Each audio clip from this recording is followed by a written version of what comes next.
Okay, my box vase, my tapered edged vase is ready to go. It needs to be refined. I did a little bit before I realized that my video had run out of battery, so now I get to do it again for you. But I will go through the steps and they're pretty easy. What it takes is a good attention to detail, so you want to make sure that you are refining all your sides. So I'm going to start with the metal screen, and I'm going to start by sanding away any excess slab that might be hanging on the bottom, and then I'm going to I try to maintain the corners, and at the very end I just kind of run over them really quickly just to make sure that they're not sharp. You don't want them to be sharp, but you don't want them to be uneven. So you only have to do this on the sides where the slab came together. On the sides where the slab went all the way to the edge, you don't have to really worry so much. But I'm just going to work with the metal screen at first. And I also work on the top edge. I have a teeny little bunk here. I'm going to add just a finger dip of water. It's like where I put my fingernail in the slab. And then I'm going to just fill where that fingernail divot is. I'm going to use a knife or metal rib and just kind of go over it to smooth that in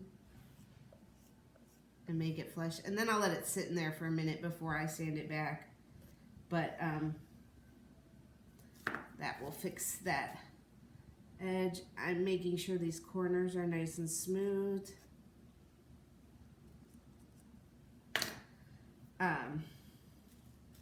To the screen, working with the screen to make sure all sides are even and cleaned up. Especially down here at the bottom, like it tends to be a little bigger there, so I'm going to really screen that off. Doing this over your tray or over like a cookie sheet or something, because you make a little bit of a mess here. Getting crumbles as you sand and refine. The other thing I'm going to do is worry about the top. My top is like hecka uneven.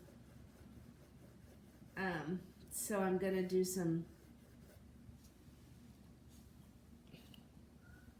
leveling on the top, especially where the corners come together. Make sure they meet and be nice and even.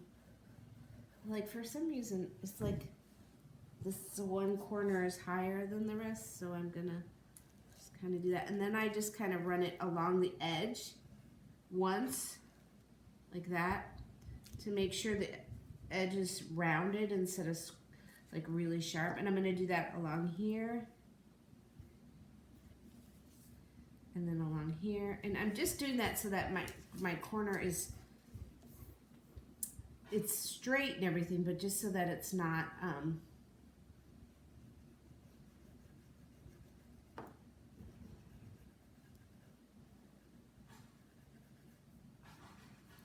sharp. I don't want it to be sharp.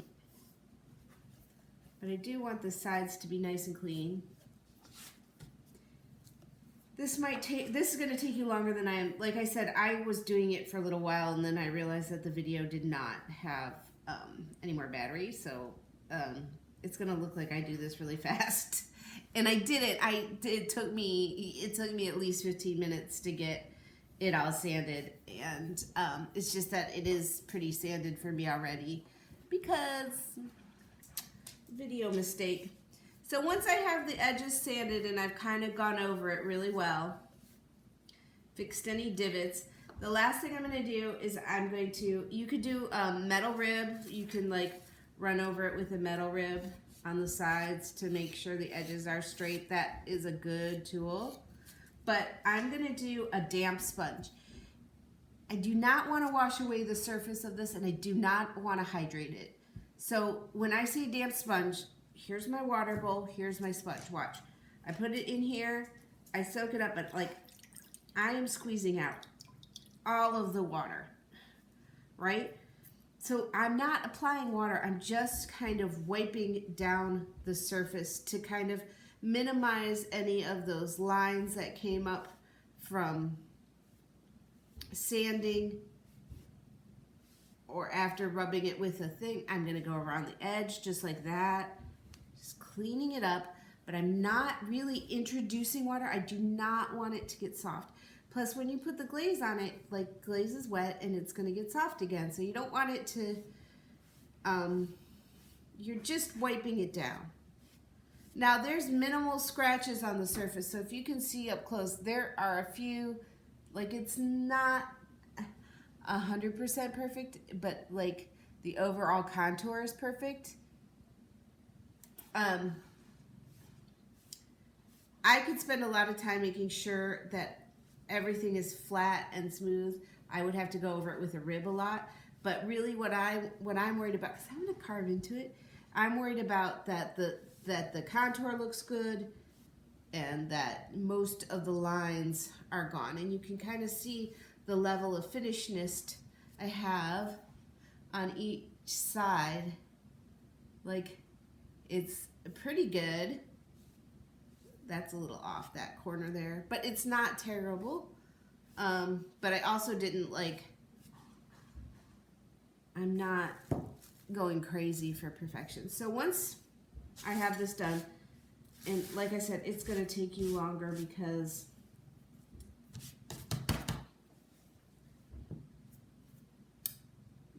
you didn't see me do it because I messed up the video. I'm gonna get the biggest brush in the kit, and I'm gonna get something to put my paint on. If you have like this one, I have to put on a thing. Like if you have the ones where you just open up, you don't have to worry about it. But I'm gonna just use this top and put my glaze on it. Shake it up. I made sure the top was closed. And remember, I'm gonna do the inside a different color, so I'll do that last. I'm gonna do the black first. And I'm gonna do that traditional black. Oh, crap. Sorry. It just squirted at me. It's okay, my shirt's already dirty. It's not like it doesn't wash out in the laundry, it's just frustrating. Okay, so got some underglaze there, and my surface is clean. This is clean, there's no crumbs. And I'm going to start glazing. 3 to 5 coats. And drying in between. I'm not going to glaze the bottom. Underglaze will not terribly, I mean, it gets a little tacky when it's fired, but it won't stick to a kiln shelf like regular glaze. But I'm still going to try to avoid the bottom just for ease and cleanness. That first layer you can see is going on, and it's soaking in well. And remember, the trick with glazing is try to remember where you started and how many coats you've done. So it's easy on the first time because it's your first coating. But after this, it's important to remember, like when I turn it, I've been doing it, that I've done each 4 sides evenly and not left a side out, because you might not appear to look uneven, but then when it's fired, you'll end up seeing streaks in the glaze if you haven't done enough coats on all sides. So again, I'm just applying. And this first layer is really nice because it'll dry fast. It's just like by the 3rd and 4th layer, it takes longer to dry and you have to take a break in between. You watch your show.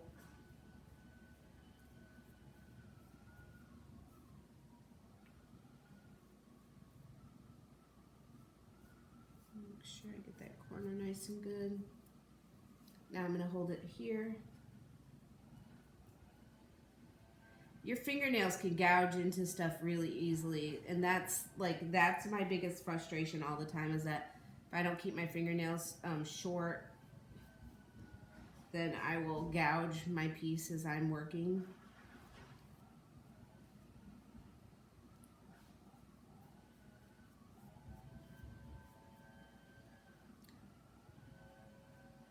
Okay.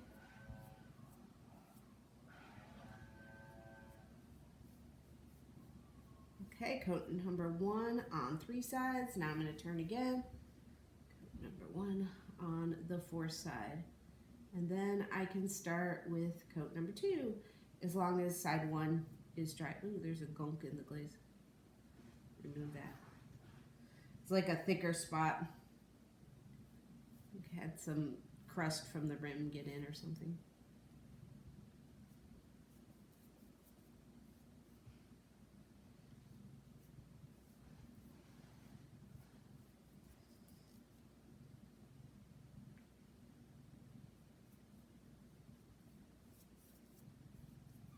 There's another one, booger.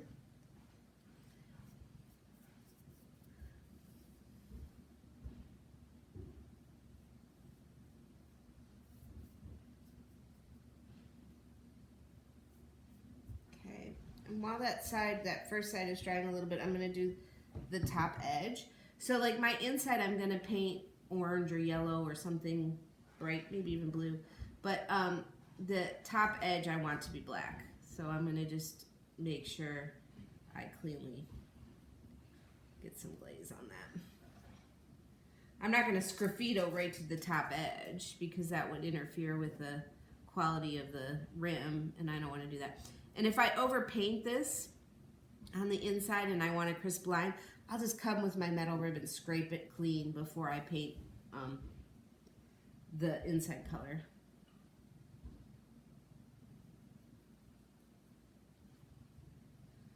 So coat 1 is done.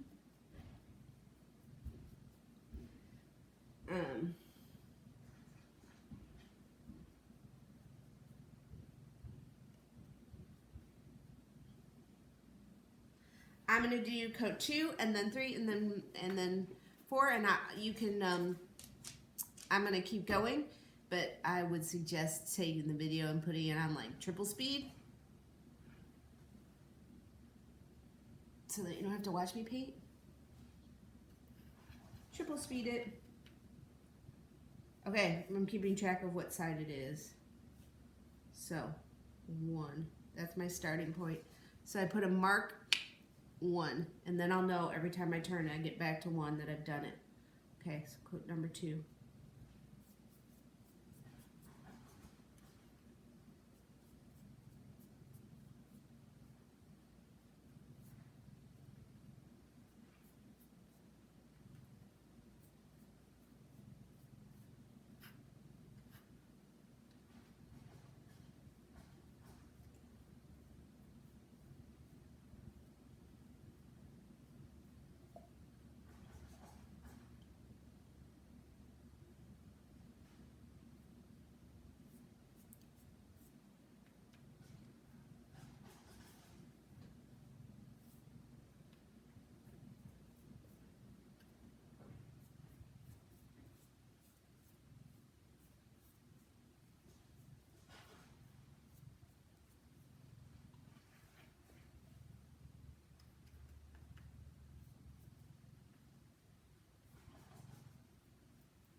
Okay, I have my marks, so I know I've done 3 now in case I forgot.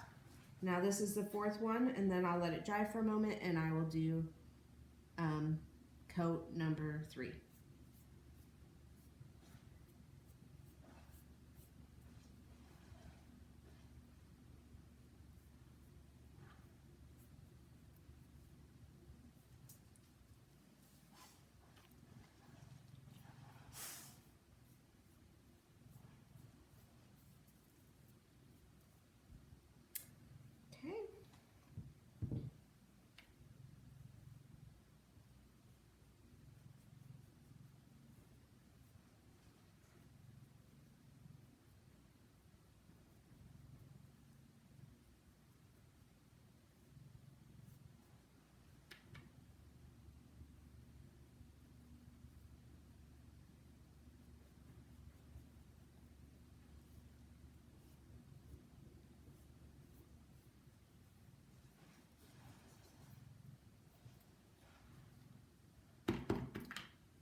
noise.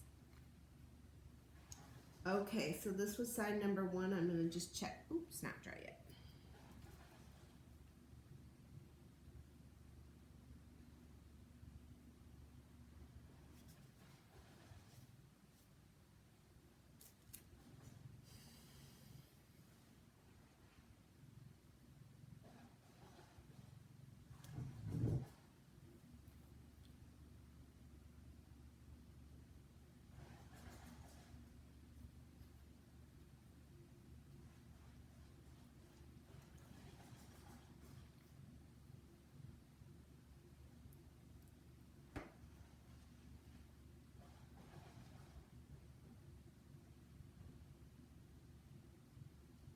Waiting. Okay. Where's my mark? There it is, side number 1. I'm going to start with side number 1 again. It's dry to the touch. I don't know if you can tell because my fingers are dirty, but it's dry to the touch. Coat number 3.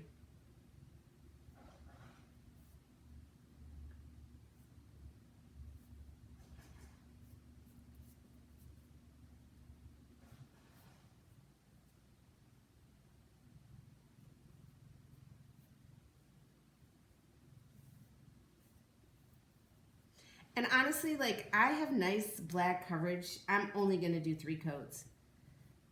If it wasn't evenly covered, I would do more. But those 3 coats look nice and black. And so I'm gonna do 3. If my coats went on lighter and I could still see strokes, I might add another 4. But this looks good.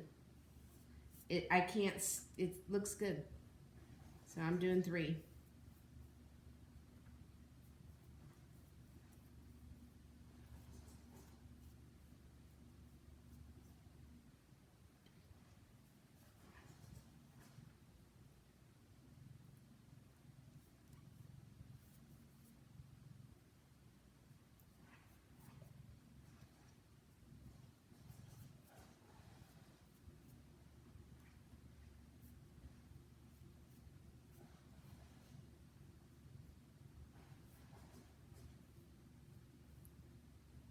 It wouldn't hurt to do 4, but I don't think I need to.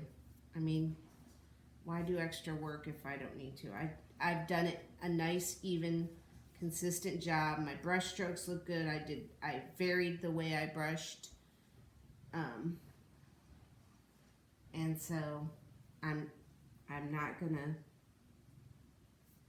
overdo it. I'm not gonna do more work than I need to. Because I'm happy. I know when you feel the happiness is a good. Yeah, I can't sing. I like to. It's too bad you're not in the classroom with me because I used to sing everything.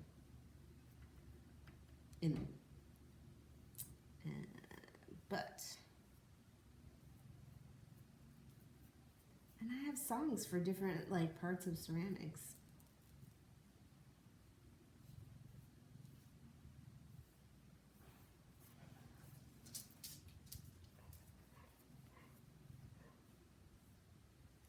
Okay.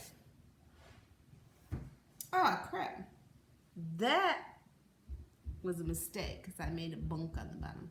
It's okay. Life goes on. So top edge.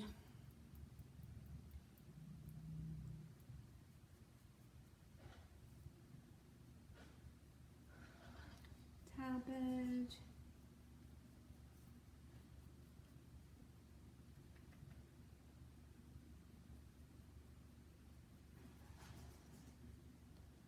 All the way around.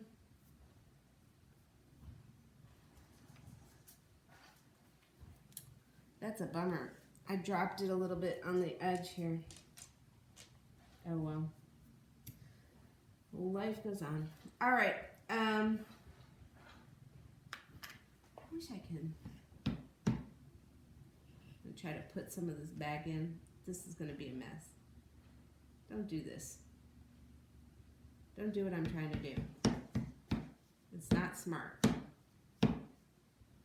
Just go rinse it off and waste that little bit of glaze you had extra. It's not that big of a deal. But I have a hard time. Okay, so I'm going to let this dry for a minute, and I'll scrape the edge and paint the inside a different color because I like the inside and the outside to both be painted. But I'm going to wash up my brush, and I will put the top on this. And I'm going to get my next color, which, clean that off. Where did I put the top? Okay, I'll find the top. I'll be right back. I'm just going to wash my brush and get a new color while that dries.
Okay, now I got yellow because I'm going to do yellow on the inside, and I have, gotta shake it up. I made sure the top was on. I didn't check, but I did. Because you can easily end up with all the glaze on your lap if you don't. Brush is clean. Piece is dry.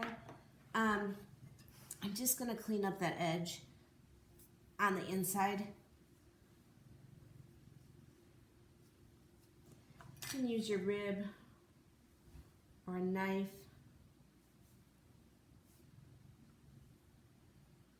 I'm gonna start with the rib and then I might switch to the knife, but I'm cleaning them both off. This is a scoring rib, but your rib is the same. This just has a serrated edge. I'm not using a serrated edge. Hands dry. My piece is dry to the touch. Now all I'm going to do is hold it here and just scrape the inside edge to create a clean line. Right? Because I got a little paint on the inside, and by using this as like I just hold this and I go. And it just cleans up that line. Turn.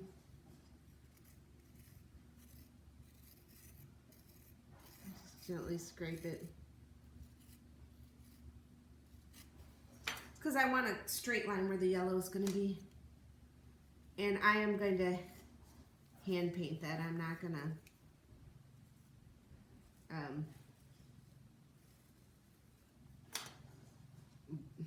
worry about being perfect.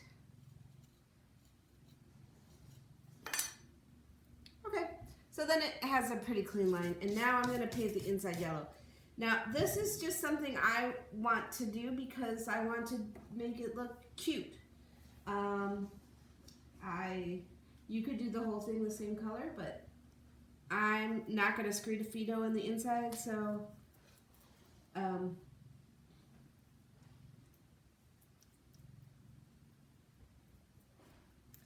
Yellow is a good color. It's just a pop of color that's different than the outside.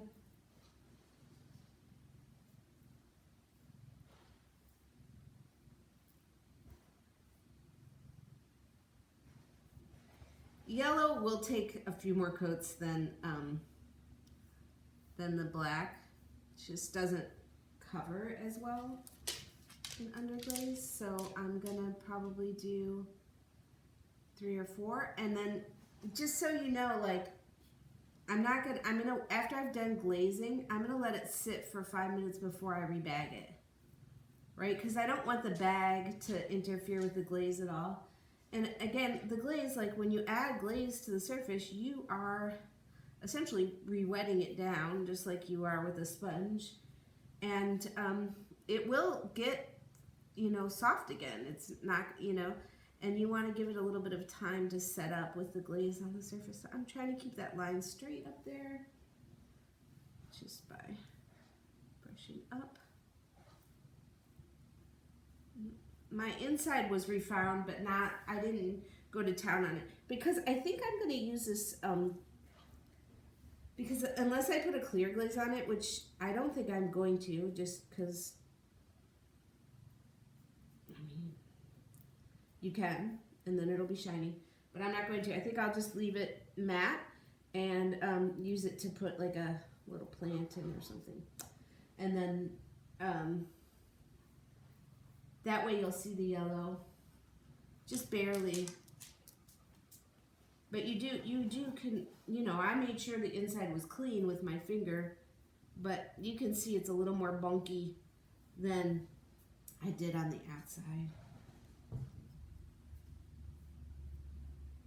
So coat number 1, oops.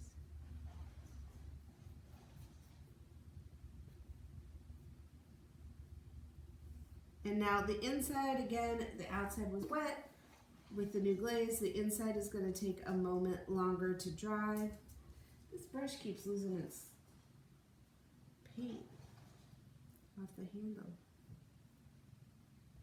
into my pot, which is annoying. It's not a big deal. It's going to like burn off in the kiln, but it's kind of annoying.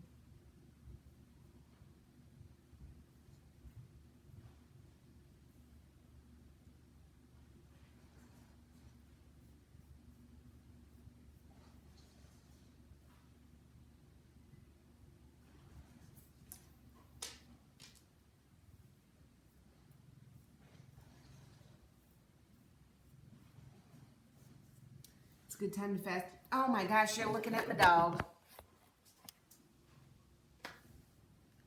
I'm really terrible at this.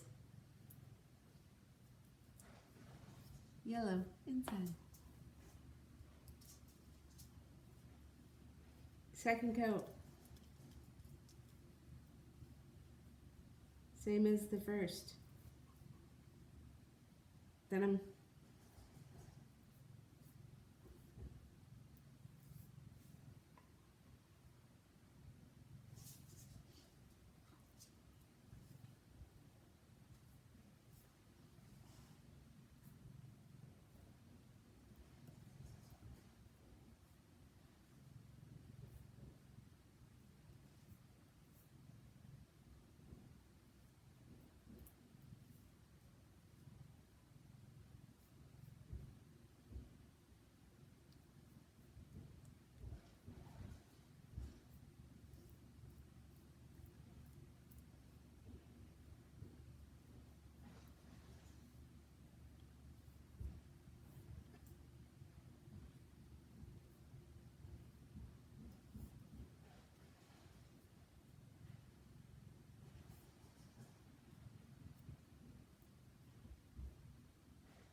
Okay, I'm gonna do 2 more coats, and then I'm gonna let it set out of the bag for 5 minutes, and then I'm gonna cover it with a clean bag. So I'll be back in a few minutes and I'll show you the finished product and how I wrap it up. And then I'm ready for sgraffito on Monday. Bye. Okay, I've done 4 coats on the inside because it was yellow and a little thinner, like it didn't coat as well. But I only did 3 coats on the outside. I try to, now at this point you want to try to keep your hands clean because you'll get clay dust on the surface and it leaves marks, and just want to keep it dry. Mine is dry to the touch. I let it sit about, I would say more like 15 minutes after it was initially glazed. I wanted to do 5, but I got distracted, such is life. And it's still cold and wet, and now I just need to use I'm using a clean bag. I mean, it was the same bag I used, I just cleaned it out, so I made sure there was no crumbs and stuff on it. And now I'm gonna wrap it up again, and then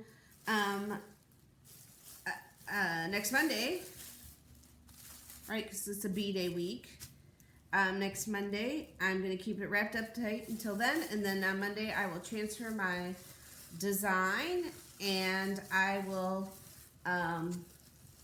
start my sgraffito. Every time I do something to it now, I'm going to keep it wrapped up in this clean bag. And notice how I'm wrapping it up so that, and then I put like a little chunk to hold that bag down in, and you don't want the bag to blow away. I keep it tightly wrapped so that the plastic is touching the sides. The sides are dry. No paint will transfer, but I need to keep it in the same stage of wetness all through my sgraffitoing. And so you just want to keep it as covered and secure as you can within the remaining time. And sometimes that, and I'll keep checking it. So like if I come back and I feel like it's drying out too much, I'll put on 2 bags to keep it, because it's not easy to wet it down after this, right? Because you'll smush the glaze. So best to just keep it wrapped, 2-bag it if you need to, and we're all set for the next step. Great, have a lovely day.